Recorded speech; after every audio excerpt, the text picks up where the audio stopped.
My name is Maria Worthen. This is Maria Worthen with iNACOL. Thank you very much for joining us for our May Leadership webinar, Federal and State Policy Developments, Opening Opportunities for New Learning Models.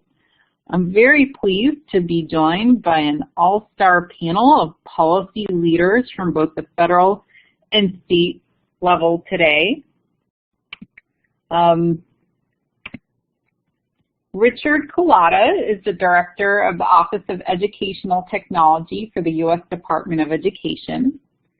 His work focuses on leveraging technology to create personalized learning experiences for all students and promoting increased connectivity to improve access to education and make college more affordable.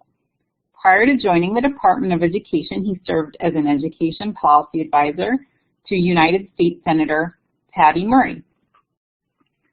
And if you have any questions for Richard, you are welcome to submit those now or as you think of them right there to your left in the chat window. We'd really love your questions. We want to stimulate some good conversations today with our panelists, so please feel free to submit those questions. Thank you, Richard, for that assist. Our next panelist is Buddy Harris.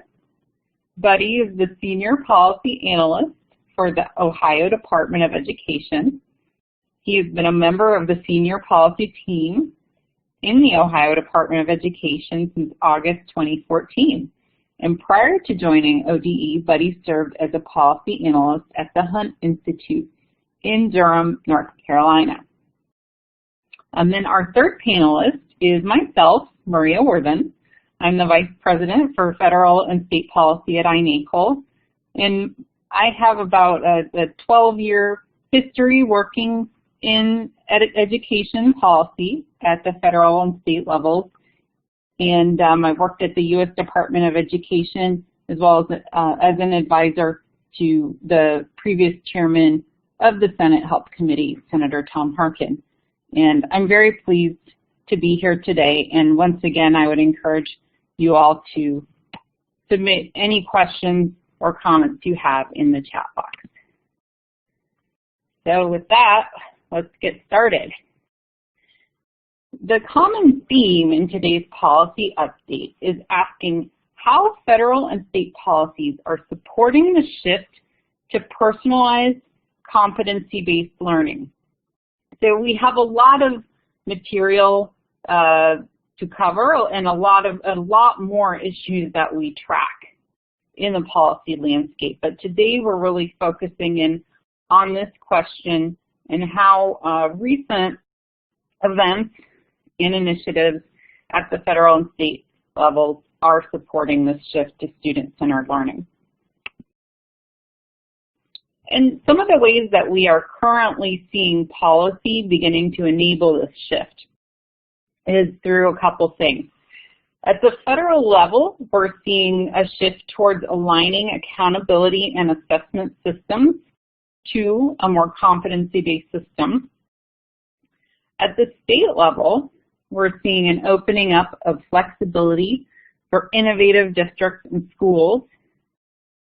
And at both the federal and state levels, we're seeing a look at more equitable access to multiple pathways to college and career readiness, including the various supports that are needed to enable those pathways, things like connectivity and human capital.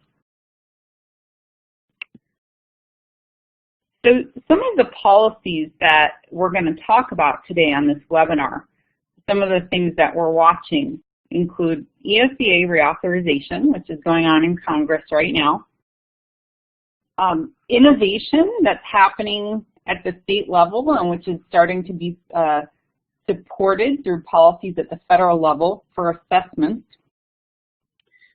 We're seeing leadership from the U.S. Department of Education on personalized learning. At the state level, we're seeing innovation zones and course access. And another theme that we're not going to talk about today, but which is worth mentioning as some an issue to watch that has a significant impact on personalized learning is an increased volume of legislation at both the state and federal levels on data privacy. So, with that introduction, I'm going to hand the mic over to Richard Culatta for an update on, oh, sorry, Rich, your first slide didn't come through very well, for an update on the U.S. Department of Education's Office of Education. Well, thank you, and okay, sorry about that first slide here. It was a very important slide that simply said my name, and so now you know that, and we can move on. As Maria said, and by the way, Maria, thank you for inviting me to come here. I appreciate spending a few minutes talking with you all, and as Maria said, on the left here, please feel free to jot in questions, and I'll answer some as I go, and certainly afterwards if there are other thoughts that you have. The piece that I want to start with is Maria talked about what are we doing to support personalized learning. One of the pieces that we've heard loud and clear over the last couple of years is that we really need, if we care about making this happen in schools, we really need to make sure we have leaders and leadership on board with how to lead this change in the schools. And so for those of you, hopefully many of you are familiar with this, but we launched an initiative called FutureReady. And FutureReady is basically there's a pledge, and you can see it at that URL right there, tech.ed.gov/FutureReady. And the FutureReady pledge is a pledge that superintendents voluntarily took and said that they would agree to using technology in transformational ways, not just to digitize traditional practice, but really do things that have been in a very different way, including personalizing learning, personalizing professional development for teachers, and developing a culture of digital leadership in their schools. And at last count, which was just a few days ago, we had just under close to 1,900 pledges, district signers, with about 1.5 million students that are part of this. That are part of schools that are future ready. So really cool stuff happening there that I want you to be aware of. What I really want to do here is talk for a minute about another challenge that we saw when we come to think about personalized learning, and that is having the tools available to actually deliver personalized learning. And we have a number of cases. In fact, if you talk to schools and teachers and leaders, one of the things that you hear over and over again is a tremendous amount of frustration around the types of tools that are available for them to use to build their learning environment. And we've been very passive in education for a very long time. We just sort of accept tools that aren't exactly what we need and figure if we use enough duct tape and chewing gum, we'll get them to do what we want to do. But we've never been proactive about saying, here's what we need built, and being really clear about what we need to have developers address. And so we recently released, and this is what you see here, a developer's guide.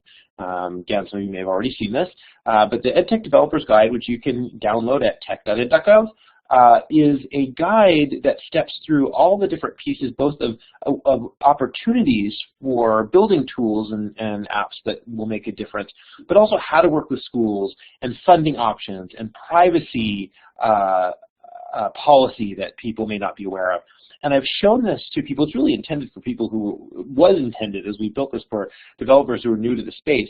As we began showing it around even to people who had been building tools and apps for many years in education, 201, everyone said, wow, there's stuff in here that I didn't know about the education space. And so hopefully this is a useful tool for helping them. Now, I'm not going to go through, I'm not going to take time to go through all of it, but I do want to just show you one slide here which sets out, though in this guide, it lists 10 opportunities to use technology tools, actually apps, to transform learning. And you'll see that only one of them is improving academic skills. We want, let's be clear, I want math scores to go up. I'm fine with math scores going up. But the point that we're trying to make here is there's much more than just increasing math scores, right? There are things like developing skills to promote lifelong learning, increasing family engagement, as it says here, things to help improve educator productivity, closing gaps. And so the point, if I had to summarize this in sort of one word, is that we're looking at how do we use these tools and apps to bring equity to education through technology. So maybe we should call it Techquity. But anyway, the point is that we are using, we're creating new tools and apps that really make a difference and aren't just, one more of 1,000 apps that teach fractions to kids. So that's one piece that I wanted to mention. The key here is we really need to be involving reaching the students and teachers and families that are often left out by current technology approaches. And I think my boss, Secretary Duncan, said this the other day in the best way I've heard anybody say it, which is if the technology revolution only happens for families that already have money and education, it's not really a revolution. And I think that's a good way to summarize this. One last thing on the guide before I give you a preview of coming attractions, and that is that we are doing a developers tour. We will be going around the country making a number of stops at different locations where we'll be meeting with entrepreneurs, meeting with developers and app designers, and talking about the opportunities that are available to build tools in the education space. If you want more information, techdata.gov/developers will get you more details about that. So for the last piece here, before I hand the mic over and answer some questions too, is I want to give a preview of coming attractions, some things that are coming down the road. And I'm going to give you a heads up on 3 things. The first is that we are close to, this is about a month out, launching a new initiative around evaluating the effectiveness of technology tools and apps. In this space, we have had a free pass for a long time on whether the tools and apps that we use in school are actually working. That is going to end. The free pass is going to end largely because as more and more resources are devoted towards technology tools and apps, the correct question should be to say we really need some evidence that this is working. Unfortunately, in most cases today, the way we make that decision is using highly complex approaches by things like a magic 8-ball or saying, wow, it's blue, the app is blue and our school colors are blue, so we'll go with that one. There's very little actual data about the effectiveness. And so we're starting a pilot on rapid cycle evaluation. So we'll be saying, how can we evaluate whether a tool or app is working and do it in a very quick time frame. One of the challenges with traditional random control trial year-long studies is that by the time you figure out whether it's working, right, a year later, the app that you're evaluating looks very different. And so it's actually not very helpful to get the data a year later. And so heads up on that. Happy to talk more about that if people are interested, but I just want you to be aware that there'll be some work coming out of the department piloting work on rapid cycle evaluation of tech tools that will be included in the What Works Clearinghouse. The second one is our story engine, and this is will soon to be released. So you're seeing a preview of coming attractions again here. As we've gone around the country doing interviews with these future-ready schools, one of the things that we've seen is there is just an amazing amount, fantastic, innovative approaches. If you get enough superintendents in a room, you can solve any problem. Problem is we don't get enough superintendents in the room to actually solve enough of these problems. And so as we're going across the country and seeing some of the amazing things that schools are doing, we're putting them into this story engine. And again, it'll be available in just a couple weeks. And it will allow you to search by state, by community type, by district size, and then by topic. And then as you do, you'll see different stories of really amazing things that districts and schools are doing. So if you have any ideas for stories, please feel free to reach out to us. And then the last thing is, in terms of preview of coming attractions, is the National Ed Tech Plan. And for those of you who are familiar with that, it's one of the things that my office releases on a regular basis is a guide, a sort of a vision statement for the country about technology and how it can be used to transform learning.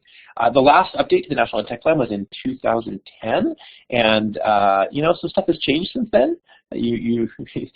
iPads hadn't been invented in 2010, so there's a lot that's very different. And so we will be releasing this toward the end of the summer, and have tried to make some shifts to make it more practical. Still the same level of vision and sort of defining the space, but with some more practical examples. and also on top of that, more stories. So we'll actually tie examples from our story engine to the National Ed Tech Plan. So those are my previews of coming attractions there. And I would say I'm going to make a comment about some of the policy work that we're seeing, and actually Maria's going to talk a little bit more about this when I hand it off to her. But I wanted to see, oh, there's another kind of funky slide. Well, sorry that this looks weird. We had a little conversion problem, but hopefully you can still see there, and I'll put it in the box if you can't. There are a number of ways that you can reach out to our office. We're Office of Ed Tech on Twitter, and I'll paste in the URL for the YouTube channel if you want to see some of the videos of some of these great schools that we're working with, and hope you can carry on the conversation. We have seen some really exciting stuff happening in Congress lately, and we haven't seen a lot of movement there, but it's been given me some hope to see some of the things that have happened, and Maria will give you a better sense of sort of the broader picture about what is going on. But I do just want to make one quick comment about the amendment that was passed to ESEA called iTech. And it was an amendment that basically brought back and modernized the E2T2 program. And it modernized it in several important ways, including the fact that it would be a competitive program to districts and significantly raised the minimum grant size. So this is a little bit wonky, but for those of you that have followed the previous E2T2 days, the formula program allowed, there could be grants as small as a couple $1,000s, which is basically enough to buy a monitor, right? Buy a computer. It doesn't really make much of a difference, and so really significantly raised the grant sizes, and also provided some funding back to states. We'll hear from Maria in a second whether she thinks that what it looks like for next steps on that bill. But the part that I want to just mention is the fact that it was voted for, passed unanimously, was introduced as a bipartisan amendment and passed unanimously out of the committee is a very good sign for another request that we have, which is in the president's current budget request, FY16. We've asked for basically the same thing. We've asked for refunding E2T2 with some modifications to align it to the language in iTech. And so if we don't see movement on the broader ESEA update, reauthorization, I'm very optimistic that we will see through the FY16 appropriations some new resources and funding to support the transition to personalized learning, and using some of the new infrastructure that we have to be really, really transformative. So I'm happy to take questions later, but I think with that, let me hand it back to you, Maria, and then happy to join back in later if that's helpful. Great. Thank you so much, Richard, for that great presentation. I'm sorry about the conversion issue, but if I'd had to pick two slides that I might mess up on, I guess it would have been the two that we messed up, which so we got the real substance of your presentation, which is great. So thanks for that, Richard. And I do have lots of questions for you, which we'll hold to the end. And folks, please do feel free to ask any question for Richard, Culatta, or for our next speaker, Buddy Harris. So as Richard mentioned, I'm going to give an update on ESEA reauthorization now. And this is a very exciting time in Congress. The current Elementary and Secondary Education Act, which was initially first passed in 1965 and has been reauthorized many times since, was last reauthorized in 2001 with No Child Left Behind. And although No Child Left Behind's congressional authorization expired in 2007, it remains the law of the land absent any congressional action. There have been several attempts made since 2007 to reauthorize the law. So once in 2007, 2011, 2013, and now in 2015. So we hope that this is they say third time's a charm, but maybe fourth time, it will be the fourth time in this case. What we're dealing with No Child Left Behind is an outdated accountability and assessment system, which is creating a huge barrier to competency-based and student-centered learning generally. which is locking us to a real time-based system that creates the wrong set of incentives for educators that really want to hone in on student learning where students actually are. So this is an opportunity now in 2015 to update this law. Further complicating the situation, a number of years ago, the U.S. Department of Education began issuing waivers to states to free them from some of the requirements of No Child Left Behind. So we have sort of this dual system where we have NCLD as the law of the land, but we also have these waivers which are allowing states to do various different accountability and assessment systems. So what's the status of ESEA reauthorization right now? Well, earlier this year, the U.S. House of Representatives passed a bill out of their Education Committee on a partisan vote. The leadership in the House are now trying to find votes for final passage of that bill. But the last I've heard is they have been having a hard time pinning down not only some of the more conservative members of the Republican Party, but also some of the more moderate members of both the Republican and Democratic parties who have very different reasons for backing off on their support. But it's unclear if there's a path forward in the House of Representatives, but we're certainly hopeful that it will happen. In the United States Senate, things are looking a little rosier. The ESEA bill there, which is called the Every Child Achieves Act, recently passed out of the Health, Education, Labor, and Pensions Committee.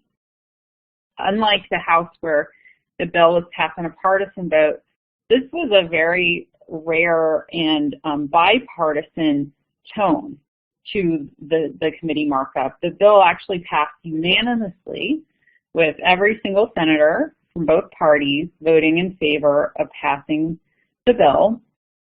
And we do expect that the bill will get some floor time. We're hearing now the second week of June. And we can expect some lively debates and a pretty robust amendment process.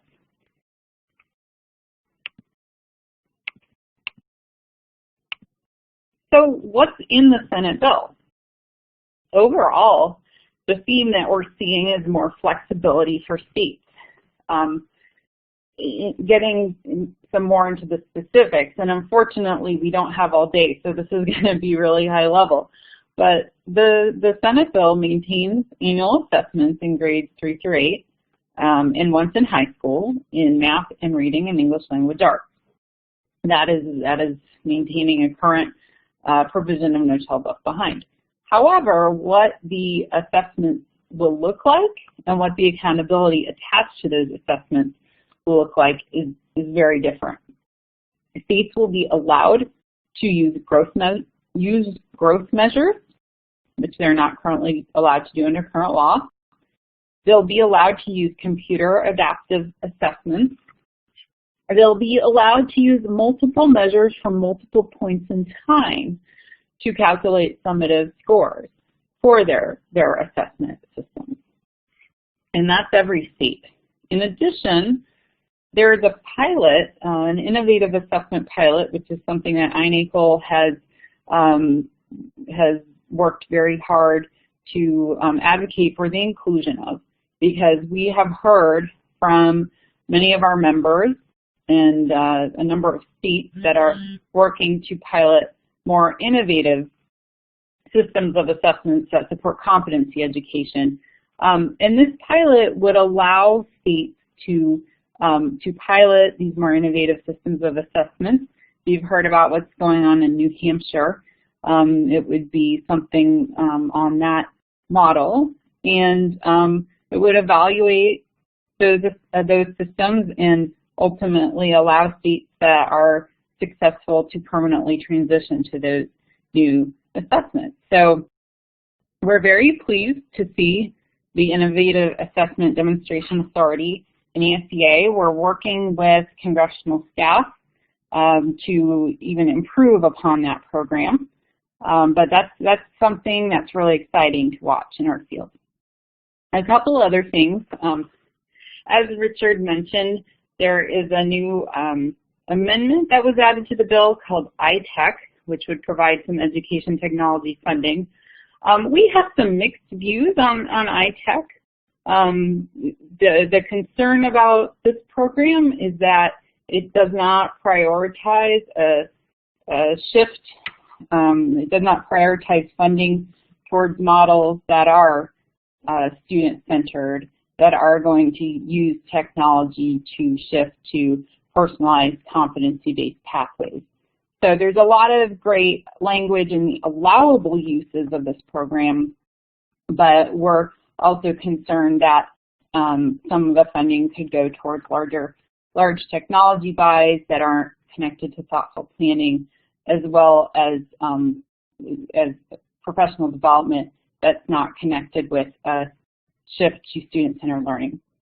And then finally, the highly qualified teacher provision in ESEA is going away.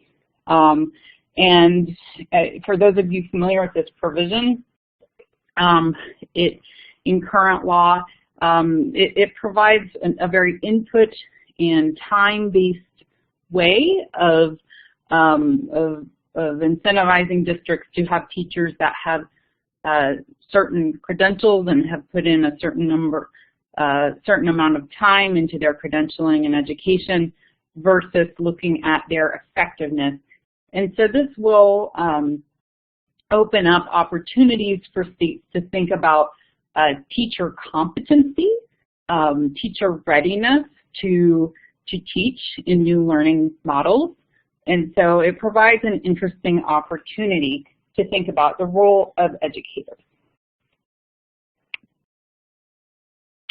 So that's the ESEA update.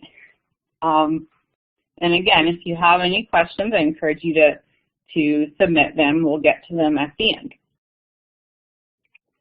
So now I'm going to move to our state policy update and talk about two different themes, namely innovation zones and course access.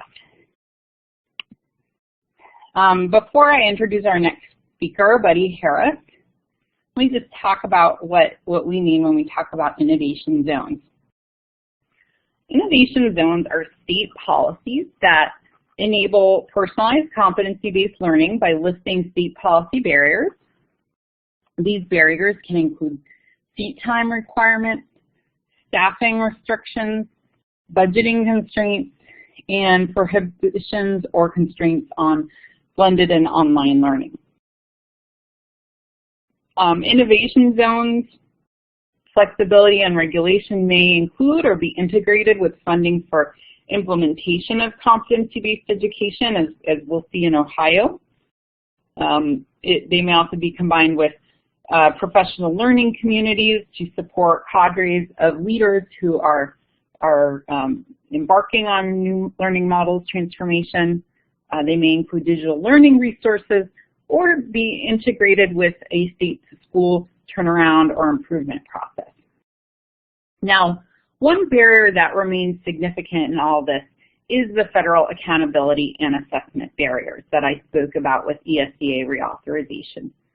So states doing innovation zones are able to lift a lot of restrictions, but without congressional action on ESEA, they're not going to be able to lift one of the more significant barriers, which is the federal accountability and assessment system that is federally shaped.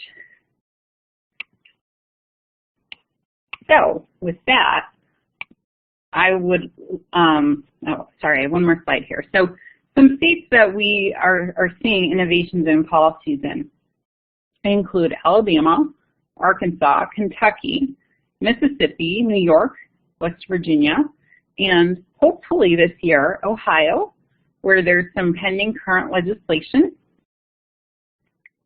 And I'm going to ask now Buddy Harris to take the mic over and talk about what's going on in Ohio. Thanks, Maria, and thanks to you and the team there at iNACOL for supporting innovation across the country. I really appreciate the opportunity to speak for a few minutes today to talk about an important initiative that we have in Ohio that we think is going to be really important and one that's potentially transformative. We have proposed a competency-based education pilot in the state after months and months of reaching out to stakeholders in other states and thinking about what competency-based education actually looks like. As most of you probably have similar experiences, there are pockets of innovation that are happening in our state all over the place. They're classroom to classroom, they're school to school, but very little comprehensive type district-wide innovation that's happening around competency-based, and there are various forms that it takes, and you hear people talk about they're implementing competency-based education in some ways. We have a lot of that in STEM schools. We have schools that are using project-based learning, and all of them they speak about their instruction as at least related in some way to competency-based education. But after all this time and doing some research, we realized that we want to figure out at the state level what it could ultimately mean if we were to support a real effort to take a look at competency-based education and to really learn from what happens in districts that try to implement it. So it's a pretty simple model in terms of what's been proposed in the budget. It's for up to 10 districts, one or more schools, or a pathway within each one of those schools would be the requirement for a district to participate. Each project will include a K-12, post-secondary, and industry partnership, and I can talk a little bit more about that because I think that is something that, if not unique, it's something that's certainly part of what we feel like is important in competency-based in Ohio, maintain industry partnerships. And then lastly, but certainly an important piece of this, is that each participating district will receive $250,000 for each year of the biennium to participate in this. And there's some reasons why we wanted to include that. We felt like the money is important because what we've learned from other states is that it takes a broad effort to actually help a district think about competencies and convert the standards to competencies, and to do the professional development, and to do the ramp-up work that's necessary for this to actually happen. And so we wanted to make sure that we provide some funds to not only encourage, but to provide some resources for districts to have a successful pilot. So what does it ultimately look like, and what are we trying to get out of this? We have some basic principles in mind that we wanted to shape our pilot around, and the first one is we want to promote innovation. We want to encourage districts to do that. We want them to think about different ways for instruction and ultimately how competency-based education could really change the way they provide education to their kids in their district. The second one is we want to make sure that we focus on student outcomes, and obviously that's something that every district will tell you that they're doing now, and we certainly believe that's the case, but we want to be intentional about that and thinking about what outcomes look like in a competency-based model, and think about how those outcomes really reflect the values of what Ohio is trying to promote. We want to engage students in practical professional experiences, and this is a little bit about that industry piece that we were talking about. We know that competency-based education can look a number of different ways. I mean, certainly the technology is an important piece of it, and digital learning, and then also we want to make sure that we embrace customized learning experiences that can happen outside the classroom and remove the barriers for students obtaining credits for that. And then I'm sorry, it looks like did I disconnect there? I have a bit of technical problems. Okay. Then the next thing is that we want to focus, we want to make sure that there is a job and career readiness element to this. And so part of the way this conversation started in Ohio was thinking about it around CTE education, and it's expanded. So we expect that CTE will be an important part of this, but certainly we want to create a framework that goes beyond that.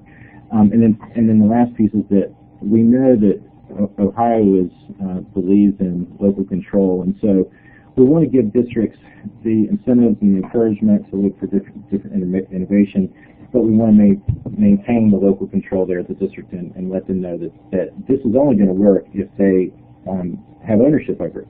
And so the pilot intends to encourage that. So just to give you a sense of what this actually looks like in our language and the things that we expect. The first thing is that we want to address those very basic issues around seat time that folks always talk about are critical to competency-based education. And so the expectation is that the pilot districts will allow students to advance upon mastery. And that can look lots of different ways, and we expect it to, and we hope it will, but it's fundamental to what a successful pilot model would look like. The second thing is that competency shall include clear, measurable, transferable objectives, and the last piece we think is really important, that notion that they actually empower students. So, it's interesting to think about the conversations that usually happen around competency-based and how, in a lot of ways, they're geared towards the students that advance more quickly than other students. And we certainly want to build a framework or allow the frameworks to be built that accommodate those students that achieve at a faster pace. But we also want to think about what competency-based education means for the students that take a little bit longer to learn, but ultimately have the ability to reach mastery. That's an important piece of this. We want to make sure that we are looking at students that learn in all different types of ways. And we believe competency-based education actually is a way that we can truly embrace that, and it would be a model that can help us promote students that really are challenged and students that move forward at a quicker pace. The assessments bullet here talks about authentic, meaningful, and positive learning experiences. That language is it's a little flowery in some ways, but when you think about what we're really trying to get to, that is really what assessment should be. They really should assess what students learn, and in a sense, the process of assessment should be a way for students to it should be something that's meaningful to them and unto themselves.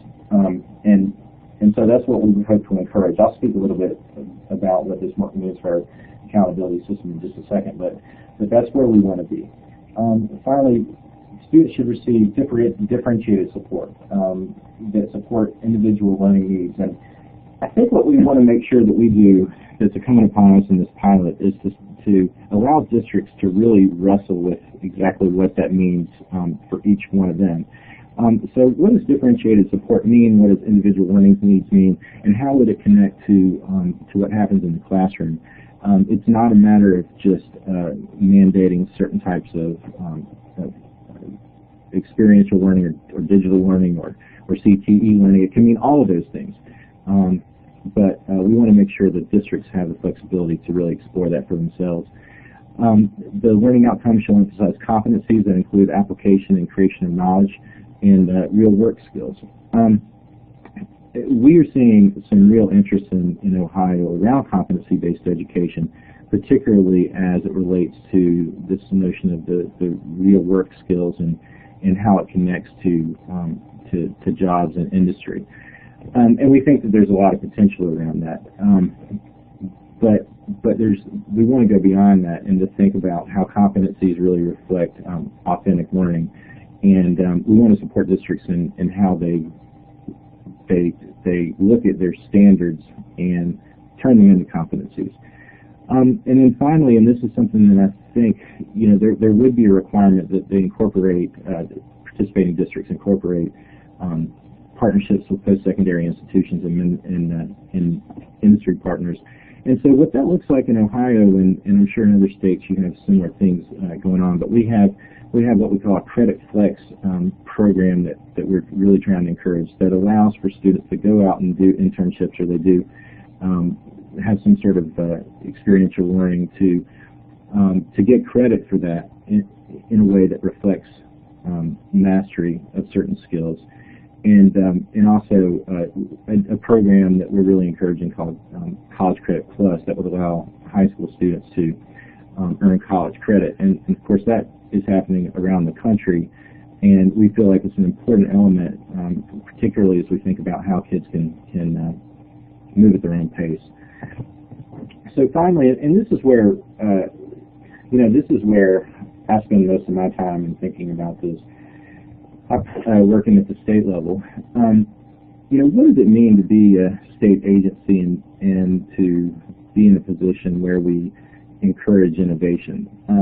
It's really kind of a complicated question, because we certainly want to support districts in what they're doing, but what is our role in this? I mean, and that is something that we've really grappled with. And I think ultimately the pilot, what our intention is that we want to understand better how at the state level we can create those conditions that are necessary for success in this. There's a lot of conversation around assessments, for example, and barriers to seat time and chronic units and things like that. But what do we not know?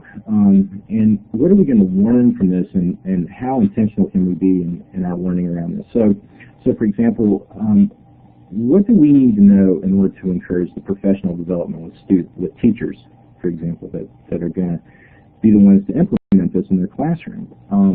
What partnerships need to be developed so that teachers and districts are going to embrace this innovation in a way that's going to be supportive and make sure that it's actually successful. So what do we need to do to actually encourage that district-driven innovation? Where are the pitfalls going to be? Are there going to be districts that really push back on this, particularly as we start thinking about the pieces that we want to learn that really could transform not only instruction but funding models?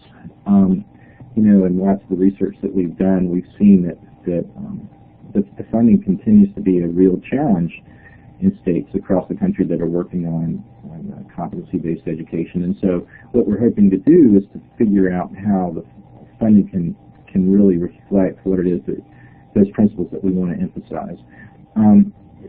So if we're thinking about statewide scalability and alternative funding models, what would it take for us to move from that one district or the 10 districts that are going to participate to take this statewide? And how can we make sure that we encourage innovation, but at the same time maintain that accountability model that we all care so much about? And finally, I use the word catalyst here for transformation, because I think ultimately that's a role that we can play. But do we really understand the levers that we need to pull in order for that to happen? And I think that what we've decided with the pilot is that at this point we really don't know those. We have to really be sure to capture the learning that's going to happen over the next certainly 2 years, 2 funded years, and then the additional years of the pilot, to make sure that as we encourage districts to transform, we do so in a way that really accounts for the local context in which they're trying to implement that change. And so that's where we are in Ohio, and I'd be happy to take any questions about that. We feel like it's a really exciting, this pilot's a really exciting possibility for us, and so far we've gotten lots of support for it, and we're just keeping our fingers crossed in terms of the passage. So yeah, I'll be happy to take any questions. Great. Buddy, thank you so much. It's really exciting to hear about the work you've been doing in Ohio that's really informed by a lot of the lessons learned from the field of competency education. I loved seeing the definition, the competency works definition of competency education incorporated into your pilot requirements. So we're really hopeful as well that this bill will make it across the finish line. I guess one immediate question I would have for you, Buddy, is if you can speak to this, what do you think the bill's prospects are in this session? I feel very encouraged about the prospects. I really do. I think what we've seen from legislators is that they're really interested in what competency-based education is. There's not so the questions that we've received have been more general in nature about what competency-based education looks like in the classroom, as opposed to any sort of concerted opposition to trying to implement a pilot in this. I think folks are fairly comfortable, and they're willing to give it a shot and see what it ultimately can mean.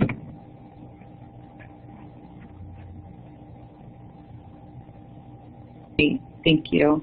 Okay, and we'll continue to take questions in that chat box, and we will take a few minutes at the end to address them. One link that I think it's important for us to make, particularly at iNACOL, where our focus is on three things. It's on blended learning, online learning, and competency education. Where competency education is really the goal for where we want our education system to go, an education system that's more student-centered and personalized. And that blended and online learning are important learning models that will help us to scale up to personalized competency-based learning. So one piece of that puzzle, which is an important state policy theme that has really exploded in the last couple of years, is course access. And this is the blended and online learning piece of the puzzle of our shift to personalized learning pathways. So what is course access? Course access provides public school students with expanded course offerings across learning environments from diverse, accountable providers. Course access addresses critical opportunity barriers for college and career readiness by ensuring that any student, regardless of what district they live in and attend school, are able to get the courses they need to be ready for college and career. And course access also helps to enable personalized competency-based learning by providing diverse pathways to learning and mastery. And Susan Gens has put up a link to our iNACOL course access policy brief if you'd like to get more information. Some key attributes of a course access policy includes a course clearinghouse that includes online, blended, and face-to-face supplemental courses. These courses can be any course you can think of, really, from a world language to an advanced math class to an AP course or a remedial credit recovery course. We're also seeing states such as Louisiana doing career and technical education courses in face-to-face environments. Courses are accessible to students in any district, and they must meet quality standards if a provider wants to include their courses.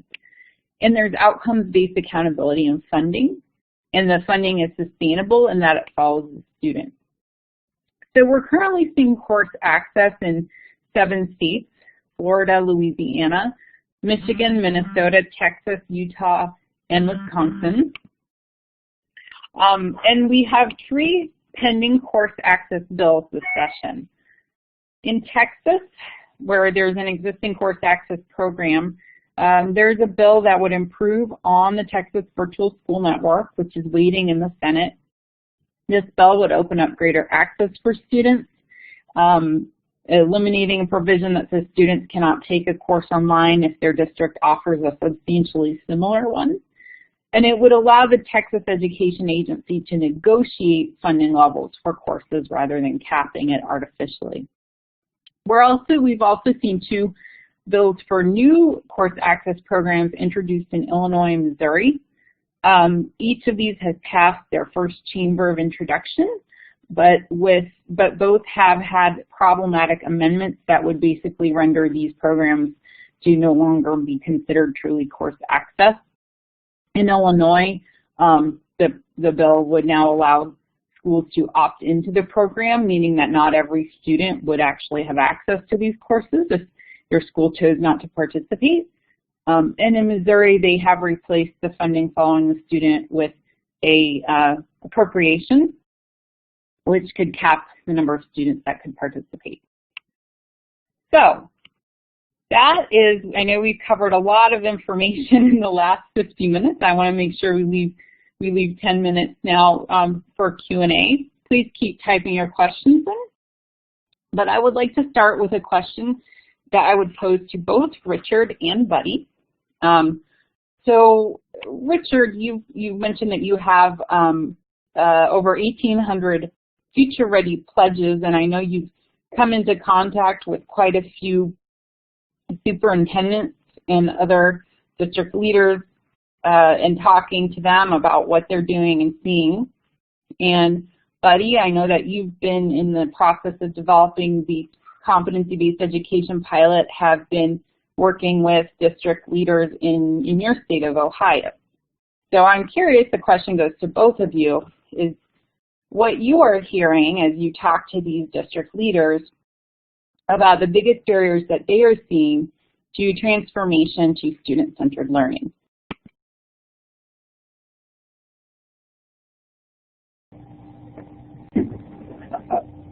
Sure, I'll take that. I think that, generally speaking, and you touched on this before, Maria, I mean, there's certainly concerns about the assessments and ultimately what it would mean to have assessments that are aligned with competency-based learning, and then the continued requirements that we have now for our accountability system. But I think more than that, I mean, beyond the assessments piece, I think there's some real nuts and bolts that we hear from folks, and that is just simply how are classrooms restructured? How are the days restructured at the classroom level? How do teachers teach using competencies? How are competencies created? All of those pieces can seem overwhelming, and we've heard from district leaders that if we were in launching this, they're going to need some real resources and support in order to make sure that they could actually launch a successful pilot. So, certainly these assessments are barriers, but we think that there are a lot of other things that the state can really help with immediately to support this. Yeah, and I would just chime in, and I was meaning let Buddy take that question first there, but I actually agree completely with the answer, and that is that we're hearing that it's less. I'm not hearing issues around the assessments as much as just logistics of it. It's hard to make that shift if you don't know what it looks like or you haven't felt it. So some of the things that I think we're seeing are just needing to do a better job of sharing what the models look like for personalized learning. Another just really logistical piece that we hear is it's very hard to do without at least a certain amount, if not every student having access to technology, at least a high enough ratio that they can be effective. And so some funding questions often come into play. A lot of schools are sort of in the model of saying, hey, where can I just get some more funding? And unfortunately, that's the schools that are just asking for more money often are less successful, I've seen, than the ones that say we need to make this happen and we're willing to try to do some things differently, like maybe not buying textbooks or maybe not buying copy machines and toner and paper, or other things that they can do as well. And so I think those are the two issues: just the logistics of how you make the transition, and then funding to help make the transition happen. Maria, can I jump in there just for a second on that? Because I think that's exactly right. What we've seen in some of the other states that have been successful with this is that they've made an effort to assess the districts that they want to participate and to make sure that there's the leadership in place and that there's support for an effort like this. And that's something that we're building into our application process as well, just to make sure that there are the folks on the ground that are going to push this and that are going to lead it and that can get other people on board, because it seems like if you don't have that, then the whole thing can really fall apart in a hurry.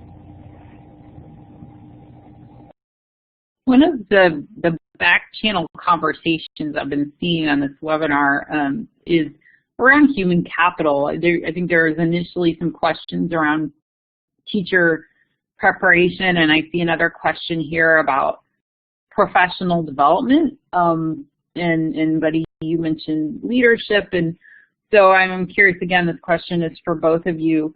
What you're seeing is both the challenges and resources in the field to address this issue of human capital, preparing leaders that are positioned to really address the sort of entrenched attitudes and cultures that we have around a sort of traditional education system that is not student-centered, as well as preparing educators that are prepared to teach in these new learning environments. So I'll jump in first on this one and just say a couple of things. One is we clarified from the Department of Ed that some of the federal funds, we were providing flexibility around the use of federal funds to prepare teachers and leaders to lead personalized learning models. We had a letter that went out about 6 months ago that clarified that Title II funds could be used for this purpose. The other piece is I think it's just absolutely key that the district leaders see schools where this is happening. I don't know how else you do it other than actually get to experience it. So I think it's really important that if there's a school leader, a superintendent, a principal, that they actually get a chance to go and visit and sit in and feel what a school looks like where personalized learning is happening. There's enough examples now. We're just visiting Lindsay Unified in California, and there's enough examples around the country now that are really doing this that there's no reason why that couldn't happen, and it should. And I think as we can support, just show better models, show what it looks like, it becomes a much easier lift to make the transition. Yeah, we had an interesting conversation about this just yesterday, talking about our application and what our expectations are as far as the leaders' willingness to participate. And I think that where we've landed is trying to determine which leaders don't necessarily have the answers at this point, but that are certainly willing to learn or really excited about it. And you know, and granted, we have with the pilot, you have the flexibility to be able to do that, but we expect people to come in at all different stages of understanding, and the state has to be ready, I think, in some ways to meet all of their needs. Thank you. So we have a question from, this comes from iNACOL State Policy Director, Dale Croft. Dale wants to know, Buddy, from which state requirements would pilot districts receive flexibility? So do you have a list of requirements that they could be exempted from, or do they just request which ones they want to be exempted from? And then also, is there going to be a preference for whole school or district transformations compared to a separate program within a school? So as far as the first question, Ohio does have, we have an innovation initiative that we're working on right now that would request an additional waiver for members of the Innovation Lab Network. And there's also legislation, another proposal to expand that in the state. We're currently working on what that ultimately might look like right now. So that's unclear at this point, but I want to make the point that the competency-based pilot that we have is actually completely separate. And so they would not actually, unless they were participating in that other initiative as well, they would not actually receive any sort of waiver from the required state assessments. And then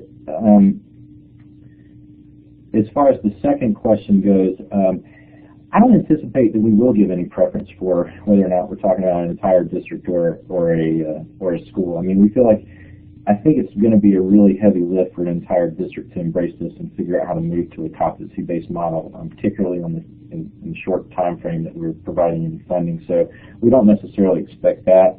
But what we would like to see is we would like to see this reach lots of different grade levels, and for it to look, we want to make sure that we get a sense of what it looks like in the rural setting, and the urban setting, and high schools and middle schools. And so I think we're looking for a diverse set of pilot districts to participate, but we're not expecting to preference different types of implementation over the other. Great, thank you. And Buddy, you actually anticipated the answer to my next question, which came from Sarah about whether you were going to start in certain grade levels and scale up, or just kind of let different grade levels participate. It sounds like it's the latter. It is. I mean, well, unfortunately, oh yeah, go ahead. We would love to see. We would love to see a school take this on in kindergarten, and create an entire pathway K-12. But I'm not sure that we're going to actually see that. But we would love to, for sure. Great, thank you. Well, unfortunately, we have reached the end of our time. I feel like we could spend another hour talking about so many different policy topics. But before you go, I just have a couple announcements. iNACOL has a new website. We just launched it this week. We're very excited about our new look. It's not just been a redesign, but really a complete overhaul of our website. It has a responsive design, so you'll be able to visit it and access the content very easily on any type of device, whether it's a mobile phone, a tablet, or a computer. So we hope you'll check out our new website. And also, just want to remind you of a couple upcoming iNACOL events. Our next webinar is on May 21st. That is our next Teacher Talk webinar for May, which is about translating online learning skills into workplace success. On June 10th will be our next leadership webinar for June. This will coincide with the release of a new report on maximizing competency education and blended learning, insights from experts. And then finally, I want to remind you to register for the iNACOL Blended and Online Learning Symposium, which will be held this year in November in Orlando, Florida.